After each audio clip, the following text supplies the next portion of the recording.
Assalamualaikum warahmatullahi wabarakatuh. Perkenalkan, kami dari kelompok 5 beranggotakan Devti Dianita Kurniawati, Yoga Rohmana, dan saya sendiri Maudi Rahmawati Hakim. Di sini kami akan menjelaskan dengan judul materi Peradaban Islam di Andalusia. Langsung saja slide pertama, sejarah penguasaan Islam atas Spanyol. Afrika Utara merupakan negara yang ditaklukkan Islam sebelum Islam menaklukkan Spanyol. Afrika Utara juga merupakan jalur masuk Islam ke Spanyol pada tahun 711 Masehi. Islam menduduki Spanyol pada zaman Khalifah Al-Walid pada tahun 705 sampai 715 Masehi. Kondisi wilayah Eropa khususnya Andalusia sebelum terjadi penaklukan Islam secara khusus memiliki keterbelakangan dan kebodohan yang sangat parah, sehingga sering disebut masa kegelapan atau Dark Age. Para penguasa menguasai suatu wilayah dengan kezoliman. Mereka menguasai harta dan kekayaan negeri, sedangkan rakyatnya hidup dalam keadaan kemiskinan. Para pemimpin mereka hidup dalam istana dan benteng yang menjulang tinggi, sementara rakyatnya tidak memiliki tempat untuk berteduh. Kehidupan tidak bermoral dialami oleh bangsa Eropa, khususnya Andalusia. Andalusia merupakan julukan atau sebutan Spanyol pada zaman dahulu sebelum adanya nama Spanyol. Dalam sejarah dan kebudayaan Islam jilid pertama karangan Asy-Syalabi mengungkapkan bahwa ada beberapa faktor yang membuat Islam melakukan penaklukan di daerah ini, yaitu daerah Andalusia atau Spanyol. Di antaranya yang pertama, suasana perang di antara kaum muslimin dan kaum Kristen di Spanyol. Dahulu, Spanyol merupakan tempat yang terkenal sebagai tempat bertemunya beberapa umat beragama. Yang kedua, persatuan di antara kalangan penduduk Spanyol, yaitu kaum Romawi pada tahun 133 Masehi, kaum Yahudi, kaum Vandal, dan Kristen atau Nasrani. Faktor inilah yang mendorong Islam untuk menyerang Spanyol. Selanjutnya, perebutan kekuasaan yang berlaku di daerah Spanyol. Yang keempat, serangan kaum muslim ke Spanyol atas undangan penduduk Spanyol sendiri untuk mempertahankan hak-hak. Yang terakhir, yaitu yang kelima, Islam berniat menyebarkan ajaran Islam di daerah-daerah tersebut. Ya, itu merupakan sejarah singkat masuknya penguasaan Islam atas Spanyol. Selanjutnya akan dilanjutkan oleh Mbak Devti. Di sini saya akan menjelaskan tentang kemajuan ilmu pengetahuan dan kebudayaan di Andalusia. Masyarakat Islam Spanyol merupakan masyarakat yang majemuk yang terdiri dari komunitas-komunitas Arab Utara dan Selatan. Maka mereka memberi saham intelektual terhadap terbentuknya lingkungan budaya Andalusia yang melahirkan kebangkitan ilmiah, sastra, dan pembangunan. Yang pertama pada bahasa Arab. Ilmu pengetahuan berkembang dengan perantaraan bahasa Arab. Orang-orang Andalusia, baik muslim maupun non-muslim, menerima dan mempelajari bahasa Arab. Akibatnya lahirlah beberapa ahli bahasa Arab, diantaranya Ibnu Khuruf, Ibnu Al-Hajji, Abu Hasan, Ibnu Asfar, Abu Hayyan Al-Garnati, dan Ibnu Malik yang mengarang kitab Alfiyah. Yang selanjutnya yaitu filsafat. Di Andalusia, filsafat Islam mencapai puncaknya dan filosof-filosof ini antara lain yang pertama Ibnu Tufail yang menulis buku yang berisikan cerita seorang anak yang dipelihara oleh rusa, filsafat akal dan wahyu. Yang kedua Ibnu Bajjah yang karya utamanya adalah Tadbir al-Matawahid atau susunan yang menyatu. Lalu selanjutnya Ibnu Rushd yang memberikan jawaban atas serangan Al-Ghazali dalam bukunya Tahafut at-Tahafut, yaitu kerancuan dari kerancuan, dan komentator terhadap karya Aristoteles Jami' Talkhis, yaitu rangkuman yang lengkap. Lalu yang selanjutnya ada di sains. Di Andalusia lahirlah orang-orang yang mempunyai keahlian dalam ilmu kedokteran, musik, matematika, astronomi, kimia, dan lain-lain seperti Abbas ibnu Farnas, termasyhur dalam ilmu kimia dan astronomi, dan dia orang yang pertama mengemukakan pembuatan dari batu. Yang kedua, Ibrahim ibnu Yahya al-Naqqas, terkenal dalam ilmu astronomi dan ia dapat menentukan terjadinya gerhana matahari. Lalu Abu Ja'far Ahmad bin Muhammad al-Ghafiqi, terkenal dalam bidang obat-obatan dengan karyanya Al-Adawiyah al-Mufrodah atau uraian tentang berbagai macam obat. Yang terakhir ada Ibnu al-Khatib yang menyusun riwayat Granada.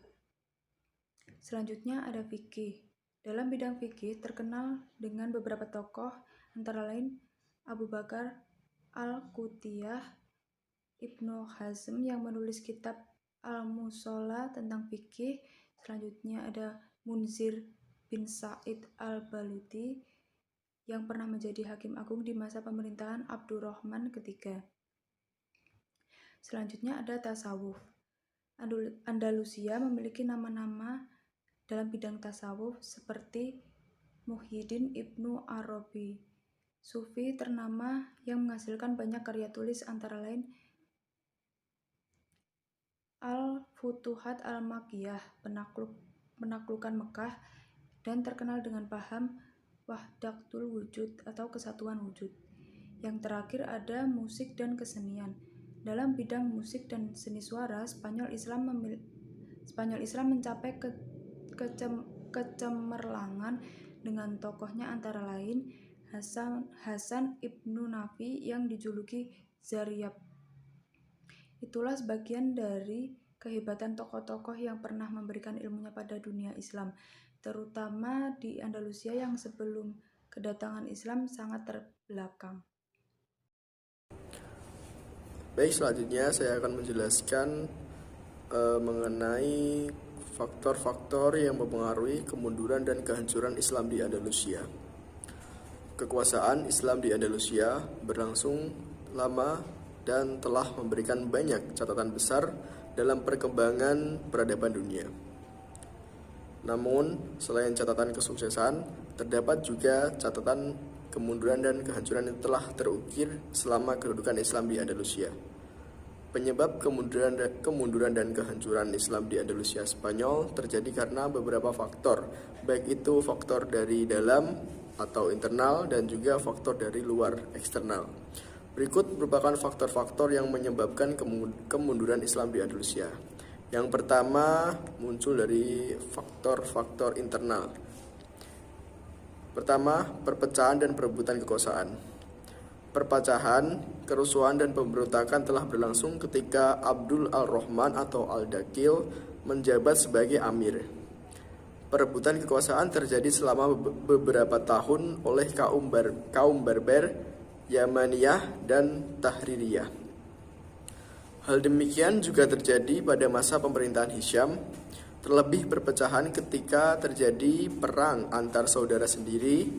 Ketika itu, Abdullah bin Sulaiman mencoba melakukan pemberontakan untuk menggulingkan kekuasaan Hisham, akan tetapi berhasil digagalkan oleh Hisham. Kemudian pada masa kekuasaan Hakam, kembali terjadi pemberontakan. Hal yang mendasari pemberontakan pada masa Hakam yaitu ketidakpuasan para fuqaha karena Hakam telah membatasi gerak dari para fuqaha dengan tidak memberikan kesempatan sama sekali terhadap fuqaha dalam penataan urusan negara. Akhirnya terjadilah pemberontakan yang dilakukan di Cordova. Kemudian kekacauan dan perpecahan semakin parah setelah peninggalan Hakam II yang telah memerintah kurang lebih selama 14 tahun. Kemudian tongkat kekuasaan akhirnya jatuh ke putranya sendiri yaitu Hisham II. Namun karena usia Hisham yang masih sangat muda yaitu 11 tahun mengakibatkan kekacauan karena Hisham dinilai tidak bisa melaksanakan sistem pemerintahan sebagaimana mestinya dan kekuasaannya pun telah dikendalikan oleh para pejabat. Perebutan kekuasaan juga terjadi pada saat-saat terakhir kekuasaan Islam di Andalusia. Pada saat itu, kekuasaan Islam hanya tersisa di Granada di bawah pemerintahan dinasti Bani Ahmar. Dikarenakan ketidakpuasan dua putra dari Abu Abdullah Muhammad yang merasa tidak setuju karena ayah mereka menunjuk anaknya yang lain sebagai raja, akhirnya terjadilah pemberontakan yang mengakibatkan Abu Abdullah Muhammad terbunuh dan akhirnya digantikan oleh Muhammad bin Sa'ad. Hal tersebut mengakibatkan kekuasaan Islam semakin terpecah dan lemah. Kemudian faktor kedua yaitu tidak adanya ideologi pemersatu. Sikap superioritas dan rasialis dari kelompok Arab mengakibatkan kelompok non-Arab sering menggerogoti dan merusak perdamaian. Mereka sulit untuk disatukan. Dalam hal ini menunjukkan bahwa tidak adanya satu ideologi yang dapat memberi makna persatuan, dan selain itu juga tidak adanya figur pemersatu. Kemudian yang ketiga yaitu munculnya dinasti-dinasti kecil. Dinasti-dinasti kecil yang berkuasa di berbagai wilayah Spanyol berjumlah kurang lebih 20-30 buah dinasti. Di antara dinasti-dinasti tersebut sering terlibat konflik sehingga mengakibatkan perpecahan. Bahkan dari mereka bersekongkol meminta bantuan kepada orang Kristen untuk menyerang umat Muslim. Konflik yang terjadi antara dinasti-dinasti kecil ini dimanfaatkan orang Kristen untuk melakukan politik adu domba dan membuat peperangan antar dinasti. Dan yang terakhir yaitu kesulitan ekonomi. Keadaan ekonomi sangat berpengaruh terhadap segala sesuatu yang berkaitan dengan tata negara. Pada saat paruh kedua kekuasaan Islam di Andalusia, sebenarnya untuk hal yang menyangkut pembangunan kota, pengembangan ilmu pengetahuan sedanglah gencar-gencarnya. Namun karena hal itu pula pemerintah lalai memperhatikan perekonomian. Alhasil muncul kesulitan ekonomi yang sangat mempengaruhi keadaan politik dan militer negara. Selain itu, khalifah tidak memperhatikan keadaan rakyatnya dan mereka hanya mementingkan kepentingan pribadi dengan hidup hanya bersenang-senang, bergelimang dan penuh akan kemewahan. Akhirnya, penghasilan negara habis terkuras untuk kepentingan pribadi khalifah. Kemudian, saya akan menjelaskan faktor-faktor eksternal kemunduran dan kehancuran Islam di Andalusia. Yang pertama yaitu konflik antara Islam dan Kristen. Proses Islamisasi yang tidak sempurna dari Khalifah Islam menjadi salah satu faktor yang membuat kemunduran kekuasaan Islam di Andalusia. Selain itu, Khalifah hanya mewajibkan para penguasa Kristen untuk membayar upeti saja dan tetap membiarkan umat Kristen menganut agamanya dan tetap mempertahankan hukum tradisi mereka asal tidak ada perlawanan bersenjata dari mereka. Hal ini mulai terjadi di masa kepemimpinan setelah Hakam II, yang dinilai tidak secakap dari khalifah sebelumnya. Di sisi lain, dengan datangnya Islam di Spanyol, malah memperkuat rasa kebangsaan dari orang-orang Kristen Spanyol. Puncaknya pada abad ke-11 Masehi, umat Kristen mengalami kemajuan yang sangat pesat. Dan di samping itu pula, posisi umat Islam saat itu sedang mengalami krisis dan kemunduran. Pihak Kristen semakin gencar melakukan serangan, akhirnya satu persatu wilayah Islam dikuasai oleh Kristen. Pemberontakan yang dilakukan oleh Raja Alfonso ke-6 berhasil menjatuhkan Toledo dari dinasti Yuniyah pada tahun 1085 Masehi. Kemudian Cordova jatuh ke tangan Kristen pada tahun 1238 Masehi. Kemudian menyusul Sevilla pada tahun 1248 Masehi dan wilayah-wilayah lainnya kecuali Granada. Granada di bawah kepemimpinan Bani Ahmar dapat mempertahankan kekuasaannya kurang lebih selama 2 abad. Namun pada tahun 1469 Masehi, kerajaan Aragon dan Castilla bersatu untuk menyerang kerajaan Islam di Granada. Akhirnya pada tanggal 1 Januari 1492 Masehi, Granada berhasil dikepung dan berhasil ditaklukkan oleh penguasa Kristen. Dengan runtuhnya kekuasaan Islam di Granada, membuat kerajaan Islam benar-benar lenyap dari daratan Andalusia. Dan di tahun 1609, Raja Philip III secara paksa menyuruh orang-orang Islam yang tersisa di Spanyol untuk menentukan pilihan, yaitu antara masuk Kristen atau keluar dari Spanyol. Faktor kedua yaitu faktor geografis. Lokasi Spanyol yang merupakan daerah terpencil dari dunia Islam yang lain juga salah satu penyebab kemunduran Islam di Spanyol. Islam di Spanyol harus berjuang sendirian tanpa memperoleh bantuan kecuali dari Afrika Utara. Oleh karena itu, tidak adanya kekuatan alternatif yang digunakan untuk membendung kebangkitan Kristen di Spanyol. Di samping itu, iklim di Spanyol juga mempengaruhi keadaan orang-orang Arab yang tinggal di sana. Orang-orang Arab yang merupakan pendatang merasa tidak tahan mendiami daratan Spanyol karena memang perbedaan iklim dengan daerah Arab. Kesimpulannya, Islam pertama kali masuk ke Spanyol pada tahun 711 Masehi melalui jalur Afrika Utara. Andalusia merupakan wilayah di ujung selatan benua Eropa yang sekarang dikenal sebagai Spanyol.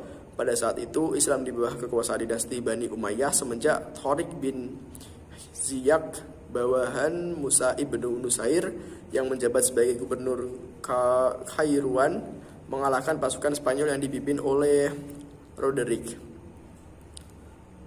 Perkembangan Islam di Andalusia berlangsung cukup lama, yaitu 7,5 abad. Perkembangan juga dibagi menjadi beberapa periode. Kemajuan peradaban sangat dipengaruhi oleh kemajuan intelektual yang di dalamnya ada ilmu filsafat, sains, fikih, musik, dan juga kesenian. Begitu juga dengan bahasa dan sastra juga kemegahan pembangunan fisik. Faktor lain yang mendukung perkembangan kemajuan Andalusia Islam pada masa itu ialah kemajuan yang sangat ditentukan oleh adanya penguasa yang sangat kuat dan berwibawa. Sedangkan kemunduran dan kehancuran Islam didasari oleh konflik Islam dan Kristen, tidak adanya ideologi yang dapat mempersatukan serta tidak jelasnya sistem peralihan kekuasaan wilayah. Cukup sekian dari saya, kurang lebihnya mohon maaf. Wabillahi taufiq wal hidayah. Wassalamualaikum warahmatullahi wabarakatuh.